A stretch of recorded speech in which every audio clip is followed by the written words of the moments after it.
11월 30일 본문은 사사기 14장 1절에서 20절입니다.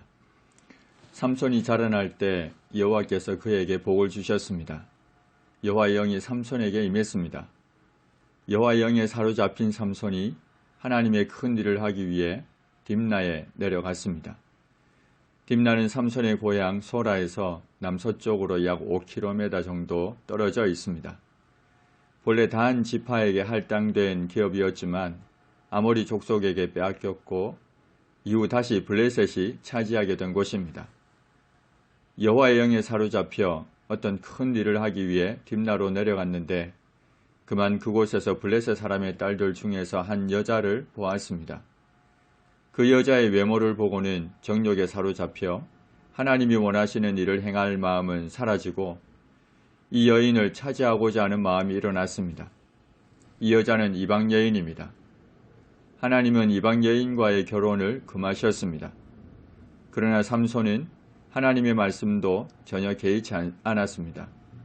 다시 자신의 고향으로 올라가서는 자기 부모에게 이미 결정된 일을 선포하듯이 강력하게 요구했습니다. 내가 딥나에서 블레셋 사람의 딸들 중에 한 여자를 보았사오니 이제 그를 맞이하여 내 아내로 삼게 하소서. 당시 히브리인들의 결혼 풍습은 먼저 신랑의 부모가 아들의 결혼에 동의하고 그 표징으로 결혼 지참금을 신부의 가족에게 전해주고 나서 신랑 측은 신부를 맞이해야 했습니다.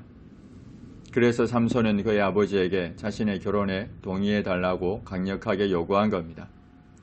삼손의 부모는 네 형제들의 딸들 중에나 내 백성 중에 어찌 여자가 없어서 네가 할례받지 아니한 블레셋 사람에게 가서 아내를 맞이하려 하느냐고 하면서 이 결혼에 반대했습니다. 이스라엘 백성들에게 할례는 하나님과 맺은 언약의 상징입니다. 하나님은 하나님의 백성들에게 할례받지 아니한 족속과 결혼하지 말라고 하셨습니다. 특히 하나님께 헌신한 나시린으로 성결한 삶을 살아야 했던 삼손에게는 더더욱 중요하게 적용되어야 했고 삼손의 부모는 삼손의 요구를 완강하게 반대했습니다. 그러나 삼손은 내가 그 여자를 좋아한다며 결혼하겠다고 합니다.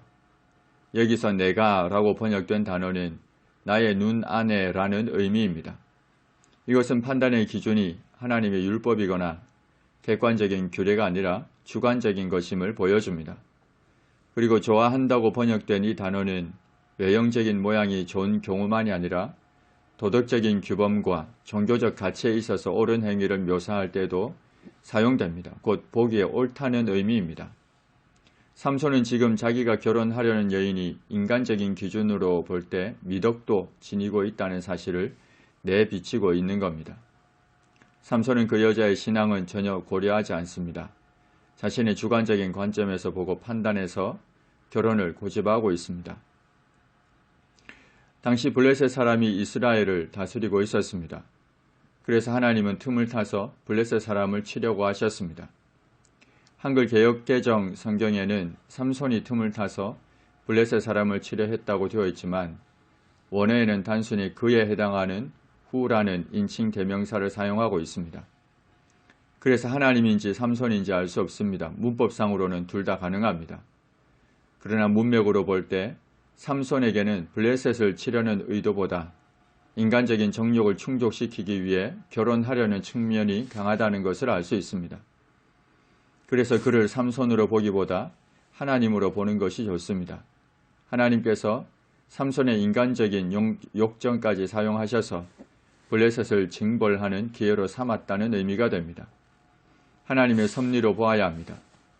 삼손의 부모는 이 일이 여호와께로부터 나온 것인 줄을 알지 못했습니다.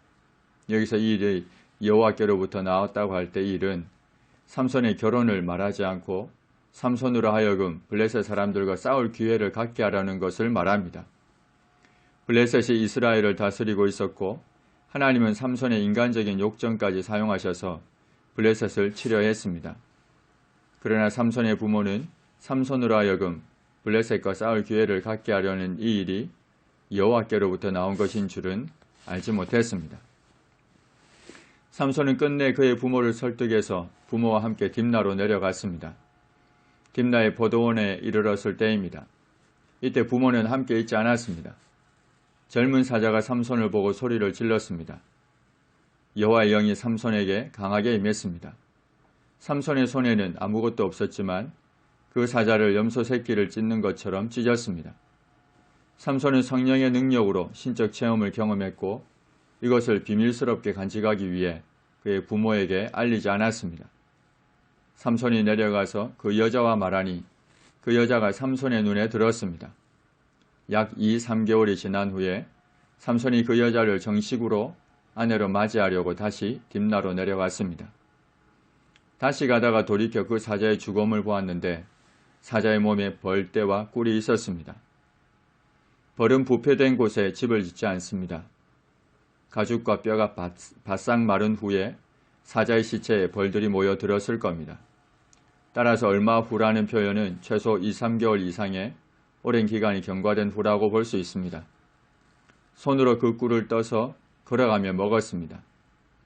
삼손이 손으로 그 꿀을 떠낼 때 자연스럽게 동물의 죽음을 만질 수밖에 없습니다. 뿐만 아니라 부정한 죽음에 붙어있던 꿀을 먹고 부모에게도 먹도록 해서 나시린의 규례를 어기고 말았습니다. 삼손은 부모에게 그 꿀을 사자의 몸에서 떠왔다고 알리지 않았습니다. 이것은 밝혀서는 안 될 비밀스러운 죄였기 때문입니다.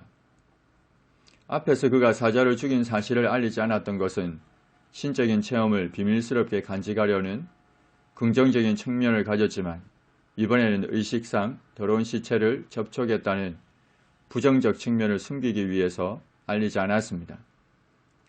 삼손의 아버지가 여자에게로 내려갔습니다. 이스라엘 풍습은 자녀의 결혼을 위해 신랑의 부모가 결혼 지참금을 지불한 후에 신부를 데려와서 결혼식을 올리는데 삼손의 아버지가 결혼을 위해 딥나로 간 것을 보면 블레셋 풍습을 따랐다는 것을 알 수 있습니다. 이방인의 풍습을 따랐습니다. 그리고 그곳에서 삼손이 잔치를 베풀었습니다. 이 잔치는 음식과 술을 겸한 축제를 의미합니다.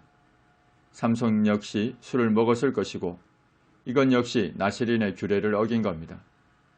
성경은 블레셋 청년들이 이렇게 행하는 풍속이 있었다고 곧 이방인의 풍습이라고 분명히 말하고 있습니다. 신부 측의 무리가 삼손을 보고 30명을 데려와서 친구를 삼아 그와 함께하게 했습니다.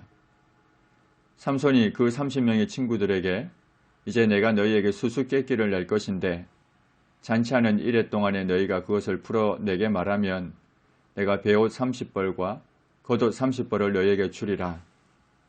그러나 그것을 능히 내게 말하지 못하면 너희가 내게 베옷 30벌과 겉옷 30벌을 줄지니라고 했습니다.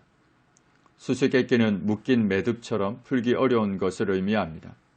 그들이 이르기를 네가 수수께끼를 내면 우리가 그것을 들으리라고 응했습니다. 수수께끼는 이러했습니다. 먹는 자에게서 먹는 것이 나오고 강한 자에게서 단 것이 나왔느니라. 이 수수께끼는 순전히 개인적인 체험에 근거한 것입니다. 다른 사람들이 풀기는 어렵습니다. 그래서 그들이 사흘이 되도록 수수께끼를 풀지 못했습니다. 7째 날에 이르러 그들이 삼손의 아내에게 말했습니다. 너는 네 남편을 꾀어 그 수수께끼를 우리에게 알려달라 하라. 그렇지 아니하면 너와 네 아버지의 집을 불사르리라. 너희가 우리의 소유를 빼앗고자 하여 우리를 청한 것이 아니냐? 그렇지 아니하냐?